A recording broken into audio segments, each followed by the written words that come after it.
CAPFAC 2024 का जो mentorship programme है उसमें से इस वीडियो में शेड्यूल 5 यानी कि जो टास्क आपको टास्क नंबर 5 इसमें प्रोवाइड कर रहे हैं ऑन एक्सरसाइजेज।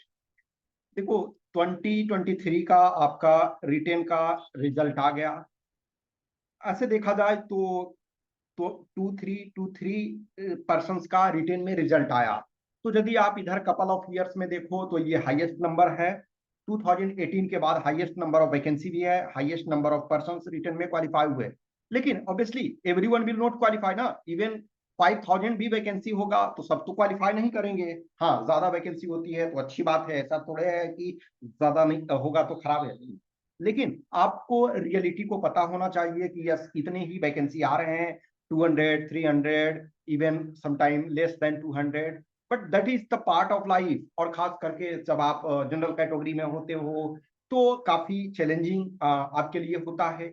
बट इसी में आपको अपने को प्रूव करना है।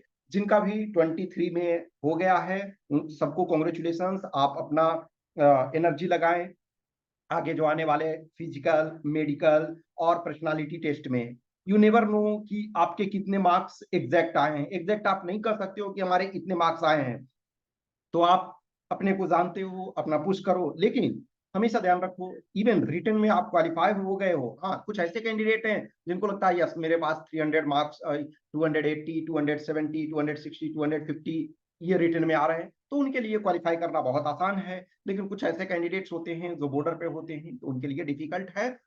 तो अपना 24 के लिए प्रॉपर तरीका से पुश करते रहो। तो अभी हम जो चीजें डिस्कस कर रहे थे उसमें से जो एंशियंट वाले हमने सारे क्वेश्चंस करवा दिए जो भी पेड बैलेट प्रोग्राम में है।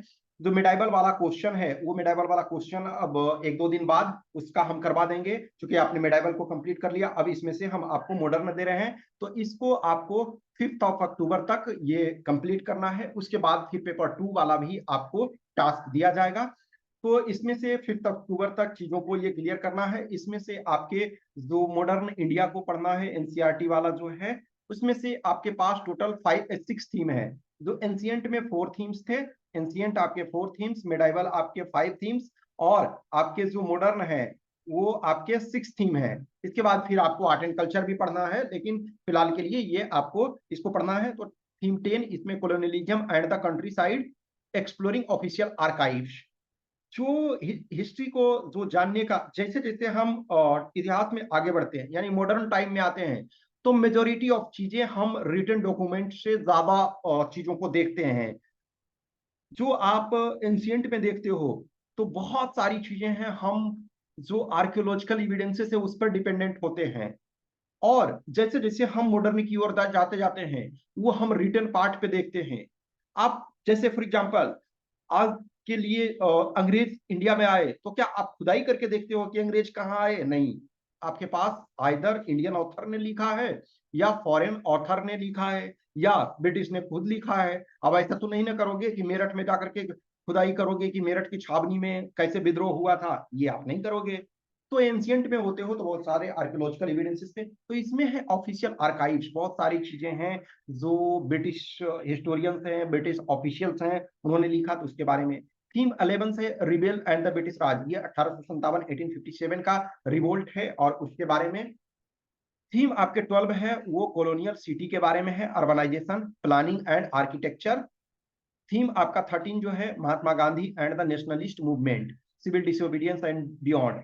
अब इसमें से सारी चीजें आपको नहीं मिलेगी। महात्मा गांधी का जो आंदोलन या जो मूवमेंट हुआ तो सारी चीजें इसमें नहीं मिलेगी, लेकिन इसमें आपको एक बेसिक आइडिया मिलता है। फिर और जो एक और बुक आप ये करोगे, मान के चलो आप स्पेक्ट्रम पढ़ते हो या फिर आप बिपिन चंद्रा की मॉडर्न इंडिया पढ़ते हो, उसमें से तो बहुत सारी चीजें आपको पता चलेगा और बहुत सारी चीजें क्वेश्चंस के थ्रू। फिर आपका थीम 14 है तो उसमें से आपको पार्टीशन को समझना। अब ये पार्टीशन और फिर ये बिगनिंग ऑफ द कॉन्स्टिट्यूशन, ये वाला तो खास करके आप पॉलिटी में भी ये पढ़ोगे। इसके भी कुछ पार्ट आप पॉलिटी में पढ़ोगे, लेकिन ये वाला तो आप पॉलिटी में प्रॉपर तरीका से पढ़ोगे। तो बहुत सारी चीजें हमारे पास रिपीटेड नेचर के होते हैं। जैसे कुछ चीजें हम इकोनॉमिक्स में पढ़ते हैं और फिर पॉलिटी में भी पढ़ लेते हैं, कुछ चीजें इकोनॉमिक्स में पढ़ते हैं ज्योग्राफी में भी पढ़ लेते हैं। तो वैसे ही करके हमारा कुछ चीजें हिस्ट्री में पढ़ते हैं और पॉलिटी में भी उसको पढ़ते हैं। तो ये आपके टोटल जो है 6 आपके थीम है, और ये इसको 5 अक्टूबर तक आपको कंप्लीट करना है।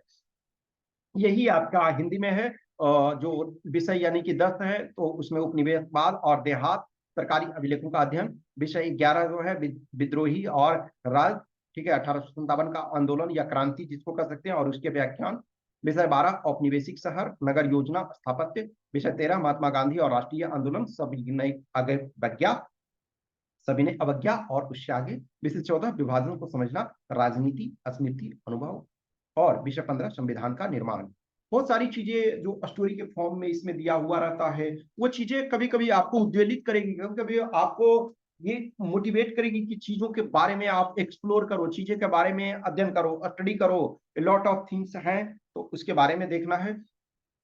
अभी ऑलरेडी हमने बोला कि पेपर और 2 पर है जो हम चीजें डिस्कस करेंगे, तो उसके बारे में आपको 1-2 दिन 3 दिन बाद ये आपका, मैंने अक्टूबर फर्स्ट वीक से बोला था, तो अक्टूबर फर्स्ट वीक से मैं चीजों को डिस्कस करूंगा कि किस ढंग से आपको मूव करना है, किस ढंग से चीजों को आगे बढ़ना है। पेपर 2 में हम इसको भी 1-2 दिन बाद 2-3 दिन में उस चीज पर भी हम आएंगे। तो अभी हम इसको शॉर्ट में रख रहे हैं। बहुत सारी चीजें हम अभी आपको फिलोसफिकल पॉइंट ऑफ व्यू से चीजों को वर्क करने के लिए दे रहे हैं, तो उनको देखो, उनके ऊपर वर्क करो। The more you work better it is. आपको अधिक से अधिक आपका, आप क्या जानते हो, आप कितना मेहनत करते हो, आप कितना थॉट देते हो, उस पर मायने रखता है। तो कुछ भी क्वेश्चंस, क्यूरी, डाउट्स हैं तो आप मैसेज कर सकते हो, इधर इस व्हाट्सएप नंबर 8527146498 या टेलीग्राम नंबर 7404909669। पेपर 2 के संबंध में जो डिटेल है वो मैं जो भी नेक्स्ट वीक में चीज़ों को बता दूंगा, क्लियर कर दूंगा। जिनको भी फिर ज्वाइन करना होगा, जिनको भी अटेंड करना होगा, they all are most welcome. Okay, thank you.